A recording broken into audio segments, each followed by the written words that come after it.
Saya berharap Pak Prabowo jangan kasih 14 triliun itu, Pak. Jangan kasih 14,5 triliun itu untuk tahun 2025. Supaya apa? Bukan supaya mangkrak. Karena tidak ada target kita 3 tahun nih barang jadi. Nggak pernah itu menjadi konsensus nasional. Itu mimpinya seorang Joko Widodo. Realitanya tidak mungkin dipaksakan.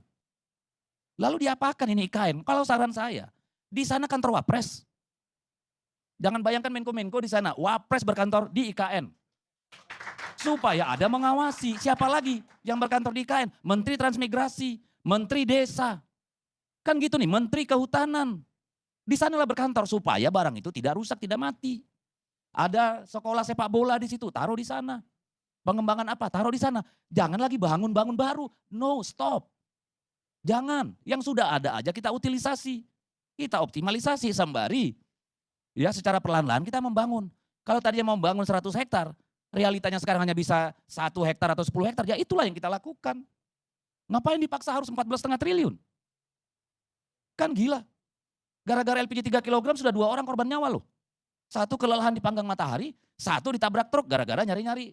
Gibran itu sosok yang sangat menakutkan. Orang muda itu selalu di mata orang tua itu tidak ada baiknya. Selalu yang dicari adalah kekurangan, keterbatasan, dan seterusnya. Sehingga ketika yang dicari adalah keterbatasan, kekurangan di sana-sini, maka percayalah, itu selalu datang dari orang tua yang melihat, mengamati orang muda yang dianggap mereka belum menunjukkan performa prestasi yang terbaiknya. Mengapa kita katakan sebagai orang tua, kritik, dan kritik? Karena kita selalu melihat pada diri kita, ya. Ukurannya selalu diri kita, karena kita sudah berprestasi. Kadang-kadang kita tidak fair, kadang-kadang kita tidak adil. Mengapa? Karena kita selalu memposisikan bahwa orang muda itu harus mengikuti standar kita, ya, atau style kita, atau gaya kita. Inilah ketidakadilan kita sebagai orang tua ketika membaca, ya, apa yang dilakukan oleh seorang muda seperti Gibran. Tetapi teman-teman, justru karena Gibran muda yang tidak selevel dengan orang-orang tua, para politisi Senayan atau para pengamat politik siapapun dia yang selalu sebelah mata terhadap sepak terjang kinerja dari seorang wakil presiden Gibran, maka saya ingin katakan inilah sebetulnya makin memperlihatkan kepada kita Gibran itu adalah sosok yang sangat diperhitungkan. Ia bahkan saya sudah katakan dalam video saya sebelumnya, ya, Gibran itu sosok yang sangat menakutkan. Dan karena menakutkan, maka orang selalu menimbang apa yang akan terjadi pada hari-hari di depan, bulan-bulan ke depan, ketika misalnya tekanan politik terhadap pemerintahan ini semakin tajam dan semakin vulgar. Ada skenario yang dimunculkan oleh banyak pihak, misalnya sampai presiden berhalangan tetap, dan itu otomatis wakil presiden naik.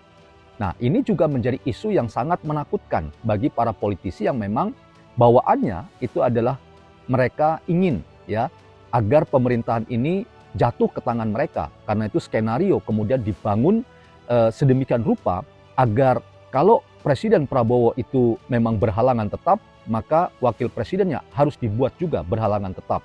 Jadi, ya, tidak akan ada alternatif lain. Alternatif lain itu adalah penggulingan kekuasaan, dan itu berarti penggulingan satu paket. Dalam arti presiden dan wakil presiden yang menjabat hari ini dua-duanya harus memang didongkel dari jabatan sebagai presiden dan wakil presiden.